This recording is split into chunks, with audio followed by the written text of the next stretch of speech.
샬롬, 하나님의 크신 은혜가 우리 삶 가운데 가득하기를 간절히 소망합니다. 우리 오늘 함께 나눌 말씀은 열왕기상 2장 1절에서 12절 말씀입니다.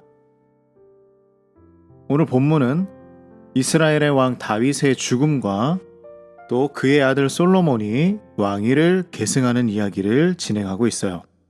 그리고 이 다윗이 마지막으로 솔로몬에게 유언을 남기는 내용입니다. 자, 먼저 다윗 왕이 아들 솔로몬에게 무엇을 말했는지 살펴봅시다.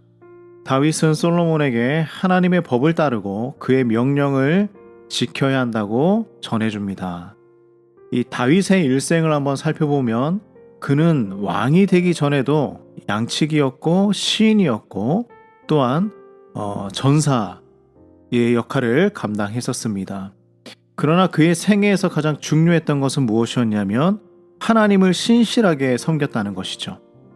그리고 오늘 이 죽음을 앞두고 솔로몬에게 전하는 마지막 교훈 역시 하나님의 법을 따르라 라고 말하고 있습니다. 이것은 왜 이렇게 중요할까요? 다윗은 왕이 되기도 전에 하나님의 법, 모세의 법을 지키려고 노력을 했습니다. 그리고 그 노력이 하나님에게 보였고 또 그를 이스라엘의 왕으로 삼으신 것이죠. 다윗이 솔로몬에게 이와 같은 말을 하는 것은 내가 왕이 되었을 때에 무엇보다도 가장 중요한 것은 하나님의 말씀을 순종하고 따르는 것, 이것을 전하고 있는 것입니다.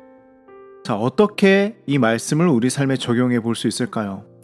우선 신앙이 있는 사람이라면 언제나 하나님의 길을 찾고 따르려는 노력이 필요합니다.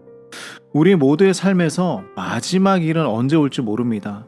그러나 그날이 오더라도 하나님 앞에서 부끄럽지 않은 삶을 살았다면 그것이야말로 참된 성공이 되는 것이죠. 자, 다음으로 다윗은 솔로몬에게 자신이 해결하지 못했던 그 문제들 몇 가지를 이야기하며 처리해 주길 요청하고 있습니다. 자, 5절에 다윗은 요압이 행한 일을 기억하라 라고 합니다. 요압은 다윗의 장군이었지만 개인적인 욕심과 시기심으로 아브넬과 아마사를 죽여서 무제한 피를 흘렸던 사건이 있었습니다. 자, 이 일에 대해 책임을 가지고 정의를 행해야 함을 알려주고 있죠. 이어서 시므이에 대해서도 말하고 있습니다. 이 시므이는 다윗이 쫓겨나갈 때에 그를 저주하고 돌을 던졌던 사람이었습니다. 그 역시 무죄한 자로 여기지 말라라고 하고 있죠. 그러나 7절에 보면 바르실레의 가족에게는 은총을 베풀라고 하고 있습니다. 자신이 어려움도 당했었지만 또한 자신이 받았던 그 친절을 잊을 수가 없었던 것이죠. 그 보답을 이제 아들 솔로몬에게 맡긴 것입니다.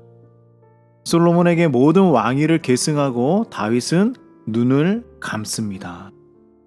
다윗과 솔로몬 사이의 이 왕위 계승은 단순한 권력 이동이 아닙니다. 이것은 하나님의 뜻과 계획이 이어지는 과정이죠. 다시 말해서 하나님의 말씀의 유산이 자녀에게 이어지는 것입니다. 우리는 어떤 유산을 남길 수 있을까요? 다음 세대에 우리의 유산은 어떻게 전해질 수 있을까요? 하나님의 계획은 세대를 넘어서 이어지고 하나님의 말씀은 세대를 넘어서 전해지는 것입니다. 우리도 책임과 정의를 가지고 살아가며 하나님의 법을 따르고 그의 명령을 지키며 살아가길 간절히 소망합니다. 그리고 이 하나님의 말씀을 따르며 살아가는 삶을 다음 세대에게 물려주는 우리 모두가 되기를 소망합니다. 기도하겠습니다. 하나님, 우리도 다윗처럼 하나님의 말씀을, 신앙을 유산으로 남겨주는 삶이 되게 하여 주시옵소서. 우리도 하나님의 뜻을 이루며 살아갈 수 있도록 인도하여 주시옵소서. 예수님의 이름으로 기도드립니다. 아멘.